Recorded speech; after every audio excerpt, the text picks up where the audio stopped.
সাথে মানুষের কোনো ব্যয়ের আয়ের কোনো মিল নাই। মানুষ আজকে বাজারে যায় তার নিত্য প্রয়োজনীয় সামগ্রী ক্রয় করতে। মানুষ অতীতে সরকাররা কি আচরণ করেছে, 5 বছরে দল ক্ষমতায় থাকে, 5 বছর ও দল ক্ষমতায় থাকে। স্থায়ী ভাবে মানুষের ভোটে কোনো দল 5 বছরের বেশি থাকতে পারে না।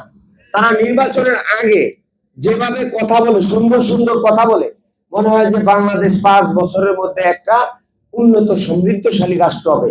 এই 5 বছর বলে বলে আমাদের কি 55 বছর আমাদেরকে এইভাবে ধোঁকা দিয়েছে। আমরা আর আগামীতে কোনো ধোঁকা খেতে চাই না। নির্বাচন আসলে জনগণের সাথে সম্পর্ক নাই, এলাকায় থাকেন না, হেলিকপ্টারে আসেন। আবার নেতা নির্বাচন হলে সে আবার ঢাকার অভিজাত এলাকায় চলে যান। এইরকম নেতা আর ভোলাবাসী নির্বাচিত করবে না। যাদের সাথে এদেশের জনগণের মাটি মানুষের সম্পর্ক রয়েছে, তাদেরকেই আগামীতে ভোলাবাসী নির্বাচিত করবে। আজকে দেখেন যেসব প্রার্থীরা রয়েছেন, আমাদের হুজুর বলছেন এমন প্রার্থী আছেন একটি দলের, তার দলের ভাই তার দল করে না, বাড়ির লোক তার দল করে না, এলাকাবাসী তার দল করে না। আরেকজন আছেন প্রার্থী, তিনি নিজেও ভোটার না, তার স্ত্রী ভোটার না, সন্তানরা ভোটার না, মা ভোটার না, আর তার আম্মা জানতো গতকাল নৌকার জন্য ভোট চেয়েছে। আসলে তারা সকল সুবিধা ওই আমলে নিয়েছেন, আবার এই আমলেও নিতে চান। আমার ভাই অনেক বুদ্ধিমান, তিনি যে দলের করে ভোট করে এসেছেন সেই দল এবং ভোটাররা তাকে গ্রহণ করে না।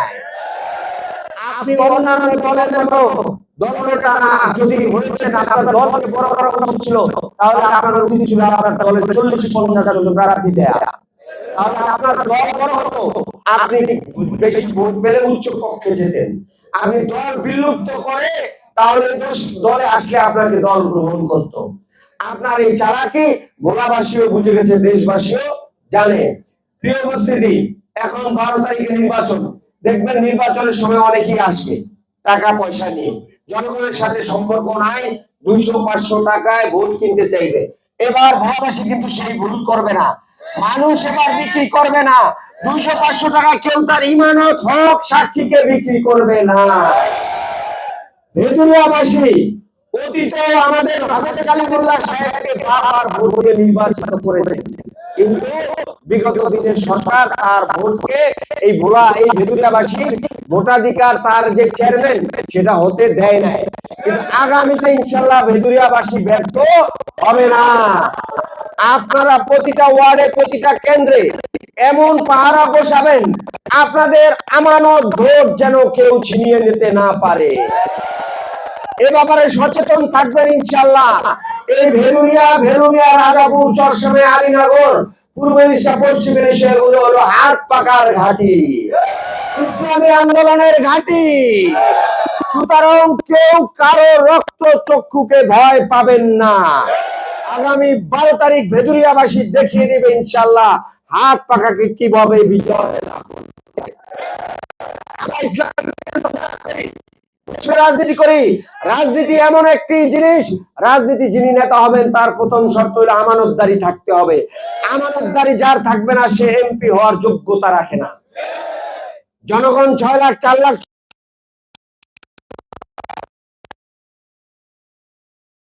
বরাদ্দ যদি সঠিকভাবে পৌঁছে না দেন, তাহলে কখনো উন্নয়নশীল রাষ্ট্র হতে পারে না। উন্নয়নের 55 বছরে যে কাজ করেছেন, এইভাবে চলতে থাকলে 550 বছরও এদেশের মানুষের ভাগ্যের উন্নয়ন। আজকে দেখেন যারা ভোলায় রাজনীতি করেছেন, ভোলায় অনেক মন্ত্রী ছিল, অনেক দল ছিল, ভোলার জন্য কি করেছেন আপনারা বলেন? আজকে ভোট চাইতে আসছেন কেন?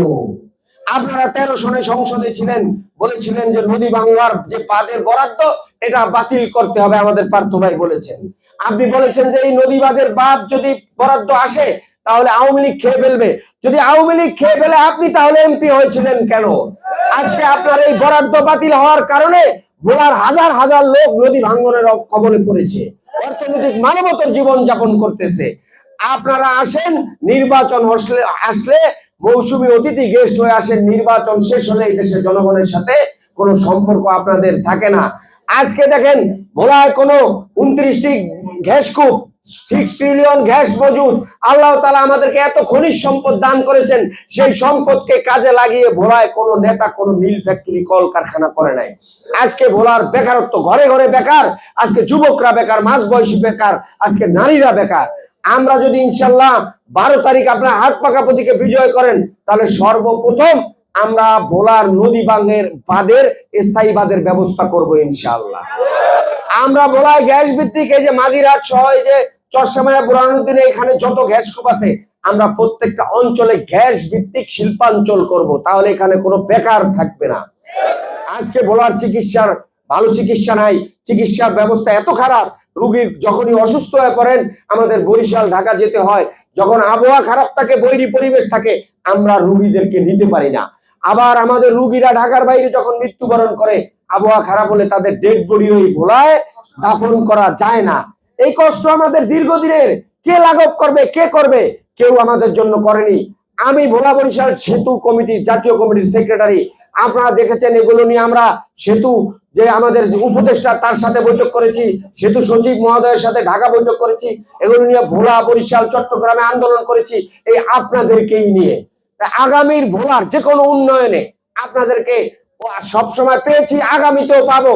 আর যদি আপনারা আমাকে সংসদে পাঠান, তাহলে ভোলার উন্নয়ন নিয়ে আপনাদের সাথে নিয়ে সংগ্রাম আন্দোলন করব, যাতে আমাদের দ্বীপ জেলা ভোলা অর্থনৈতিক ভাবে সমৃদ্ধশালী হয়, এই জেলার কোনো মানুষ বেকার না থাকে, নারীদের কর্মসংস্থান হয়, কৃষক জেলে তাঁতি সকলে যেন আর্থিকভাবে লাভবান হন। এই জেলা উদ্বৃত্ত খাদ্যশস্য থাকে, এই খাদ্যশস্য সংরক্ষণ করার জন্য আমরা হিমাগার করব, মৎস্য সংরক্ষণ করার জন্য আমরা মৎস্য সংরক্ষণ হিমাগার করলে কৃষক এবং জেলেরা অর্থনৈতিক ভাবে স্বাবলম্বী হবে। এই এলাকার মানুষ, এই জনপদের মানুষ কত গরিব, অথচ মানুষ এত গরিব হওয়ার পর কত পরিশ্রম করে, কত কষ্ট করে। ভোর রাত্রে আমরা এই যে ভেদুরিয়া ঘাটে, ইলিশা ঘাটে দেখি অটো চালক ভাইয়েরা শীতের মধ্যে কষ্ট করে যান, মানুষ জেলেরা নদীর মধ্যে কত কষ্ট করেন, কৃষকরা কষ্ট করেন।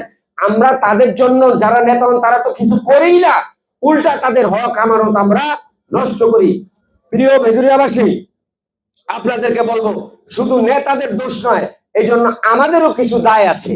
আমাদের দায় হলো কি, আমরা চিন্তা ভাবনা না করে নেতার নাম শুনেই আমরা অনেক সময় অজ্ঞান হয়ে যাই, ভোট দেই, আরে বাবা অমুক বড় নেতা।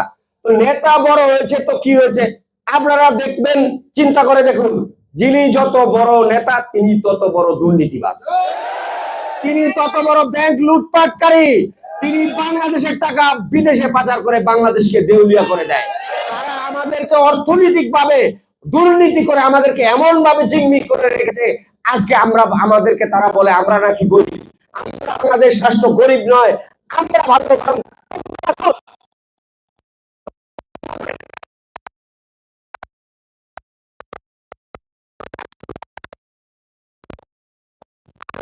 আমরা আমাদের সাথে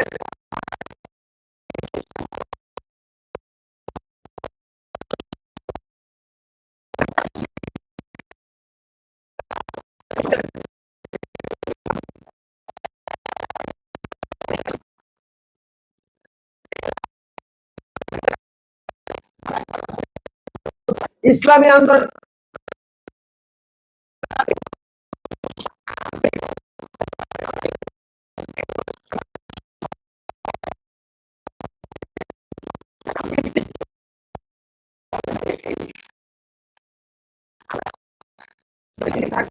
থাকবে না, লুটতরাজ থাকবে না, লুটপাট থাকবে না, যেখানে ন্যায় থাকবে, ইনসাফ থাকবে, মানবিকতা থাকবে, ভাইয়ে ভাইয়ে মিল হবে। আমরা ইসলামী আন্দোলন যদি ক্ষমতায় আসি, তাহলে এখানে কোনো আওয়ামী লীগ, বিএনপি, বিজেপি বুঝি না, হিন্দু, বৌদ্ধ, খ্রিস্টান বুঝি না। আমরা সবাইকে নিয়ে ঐক্যবদ্ধ ভোলায় বাস করব, সবাইকে নিয়ে মিলেমিশে বসবাস করব।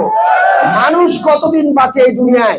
আমি যে আমার আরেক ভাইকে আঘাত করি, আরেক দলকে আঘাত করি, সেও তো মুসলমান, সেও তো আমার প্রতিবেশী, সেও তো আমার রক্তের।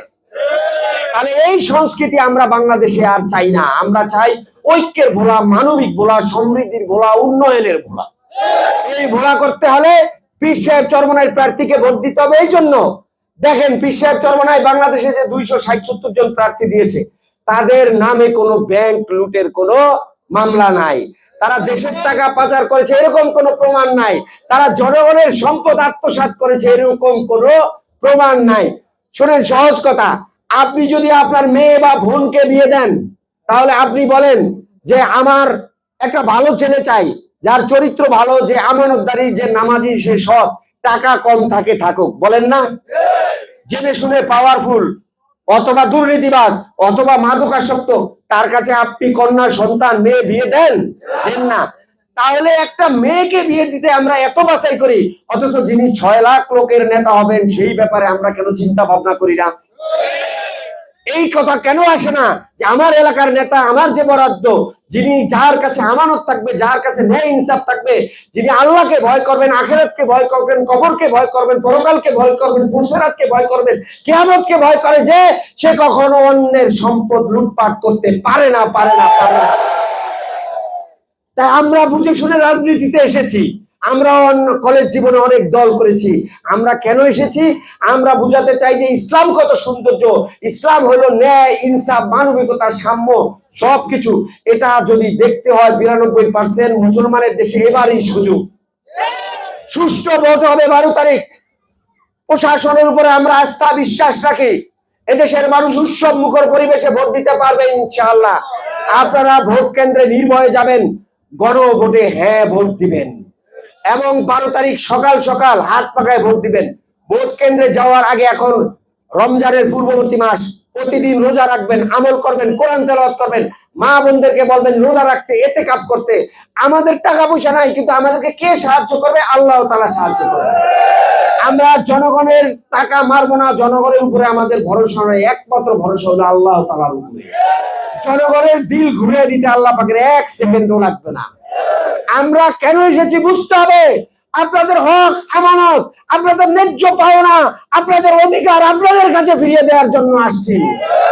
আমি আমার সন্তানকে হারাম খাওয়াতে চাই না, আমি আমার বডির মধ্যে হারাম রক্ত ঢুকাতে চাই না। আমি বুঝি আপনাদের কষ্ট। একজন ভাই কত পরিশ্রম করেন তার সন্তানের মুখে ভালো খাবার তুলে দিতে। একজন বাবা তার মেয়ের দিকে, তার ছেলের দিকে কত পরিশ্রম করেন। একজন দোকানদার সকাল থেকে রাত্র 12টা পর্যন্ত দোকান করেন। একজন অটো চালক ভাই ফজর থেকে শুরু করে রাত্র 10টা পর্যন্ত অটো চালান। একজন কৃষক জেলে কিভাবে কত পরিশ্রম করেন 1,000 2,000 টাকার জন্য। আজকে যারা এমপি হন, আপনারা তো অনেক টাকার মালিক, প্রায় 5 গাড়িতে চড়েন, বড় বড় ধনী, বাংলাদেশের শ্রেষ্ঠ জায়গায় আপনাদের বাড়ি। আপনাদের দয়া দিলে কোনো দয়া মায়া নাই। জনগণকে আপনারা ভালোবাসেন না। তাহলে এই কৃষক, এই গরিব মানুষগুলোর হক আমানত আপনারা নষ্ট করতে পারেন না, পারেন না, পারেন না।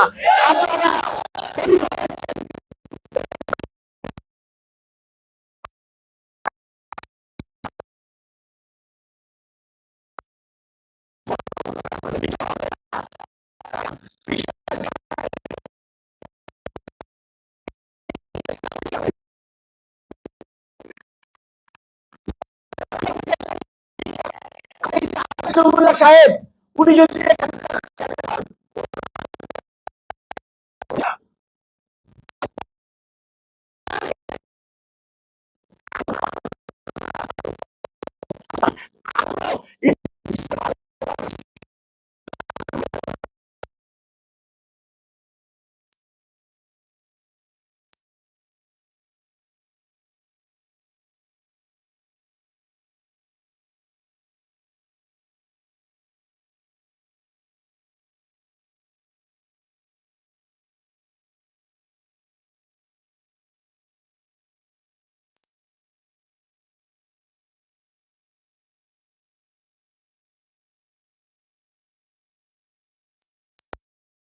বেশি, আর দুনিয়া ছোট্ট একটি জীবন।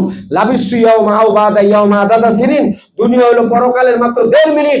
এখানে পরীক্ষা, এখানেই যে পরীক্ষায় ভালো ফল করবে সে আজীবন, আমৃত্যু, পরকাল থেকে, কবর বারজাকের জীবন থেকে কিয়ামত পর্যন্ত সে ভালো থাকবে। তাই আসুন, এই ভেদুরিয়াবাসী, আমি বারবার আপনাদের কাছে এসেছি, এই বাজারে কত প্রোগ্রাম করেছি। আমি অতিথি হয়ে আসি না, আমি আপনাদের সন্তান, এই ভোলার সন্তান। আপনারা আমাকে সব সময় কাছে পাবেন, যখনই প্রয়োজন তখনই পাবেন। আমি ফজরের নামাজ পড়ি খলিফাপট্টি মসজিদে, জোহর পড়ি দিনারে, আসর পড়ি কাবিল মসজিদে, মাগরিব হয়তো বললে আপনাদের এখানে চলে আসতে পারবো। আমি ভোলায় থাকি, আমি মাঝে মধ্যে ঢাকায় যাই, আপনারা আমাকে সব সময় পাবেন, কথা বলতে পারবেন, আপনাদের দুঃখ কষ্ট ভালো ভালো লাগা ভালোবাসা সবকিছু আমার সাথে শেয়ার করতে পারবেন। আমি এমপি হইলে অন্য এমপিদের মতন দলীয় লোকজন আর আত্মীয়করণ আমি করব না। এই যে অন্যরা ভোলার মানুষ যারা ছিলেন, এই যারা উন্নয়ন করেছে, উন্নয়নের নামে শুধু আত্মীয়করণ আর দলীয়করণ করেছে, জনগণের সাথে তাদের কোনো সম্পর্ক ছিল না। এই জন্য ভেদুরিয়াবাসীরা আসেন, পরীক্ষা করেন, 12 তারিখে সবাই একটি বার আমাদেরকে সুযোগ দেন। দেখেন ইনশাল্লাহ যদি ভালো শাসক আসে, ভালো জনগণ আসে, আল্লাহ ওই জনপদের রহমত বর্ষণ করেন, আল্লাহ ওই জনপদের রিজিক বাড়িয়ে দেন, আল্লাহ তাআলা তাদের প্রতি দয়া করেন, শস্য বাড়ান, ফল বাড়ান, রিজিক বাড়ান, সবকিছু বাড়ান।